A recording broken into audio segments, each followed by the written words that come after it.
وأن هذا صراطي مستقيما فاتبعوه ولا تتبعوا السبل فتفرق بكم عن سبيله ذلكم وصاكم به لعلكم تتقون.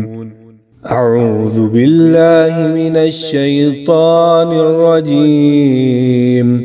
بسم الله الرحمن الرحيم.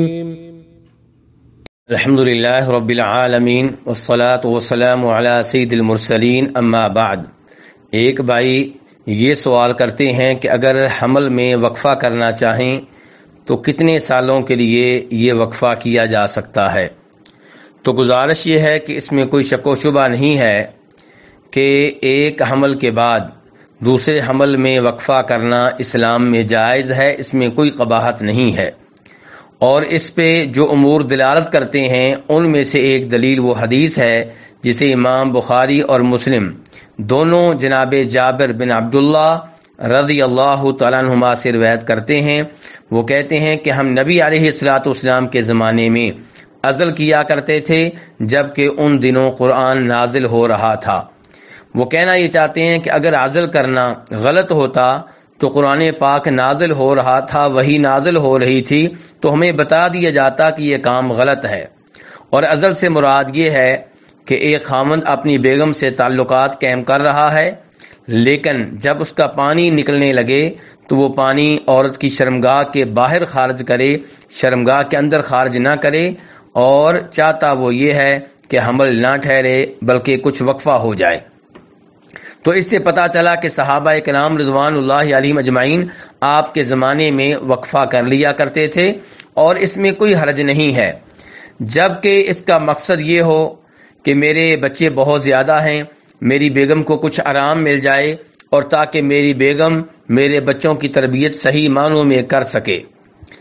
لیکن اگر حمل سے اس لیے بچا جا رہا ہے کہ خاوند یا بیوی یہ سوچتے ہیں کہ اگر بچے زیادہ ہوں گے تو رزق کہاں سے آئے گا، تو اس صورت میں وقفہ کرنا یا حمل ٹھہرنے میں رکاوٹ پیدا کرنا غلط ہوگا اور شریعت کے خلاف ہوگا، کیونکہ ہر مسلمان کا عقیدہ ہے کہ رزق دینے والا اللہ ہے۔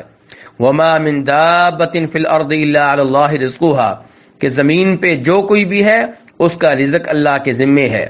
اور اللہ تبارک و تعالی نے صاف طور پہ کہا ہے وَلَا تَقْتُلُوا أَوْلَادَكُمْ خَشْيَةَ إِمْلَاقٍ، کہ فقر کی وجہ سے، غریبی اور فقیری کی وجہ سے اپنی اولاد کو قتل نہ کرو۔ تو اس لیے اگر حمل ٹھہرنے میں رکاوٹ اس لیے ڈالی جا رہی ہے کہ رزق کا مسئلہ ہے تو یہ غلط ہے اور یہ اسلام کے خلاف ہے۔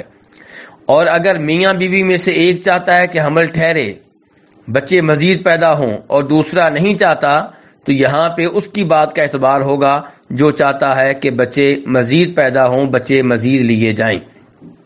ایسے ہی اگر حمل ٹھہرنے میں رکاوٹیں اس لیے ڈالی جا رہی ہیں کہ لوگ ہمارا مذاق اڑائیں گے کہ ان کے بچے بہت زیادہ ہیں، میڈیا کا اثر ہے، کافروں کی پیروی کی جا رہی ہے، کافروں کی نقالی کی جا رہی ہے، تو یہ بھی غلط ہے۔ اور نبی علیہ الصلوۃ والسلام فرماتے ہیں من تشبہ بقوم فہو منہم، جو کسی قوم کی مشابہت کرتا ہے وہ انہی میں سے ہے۔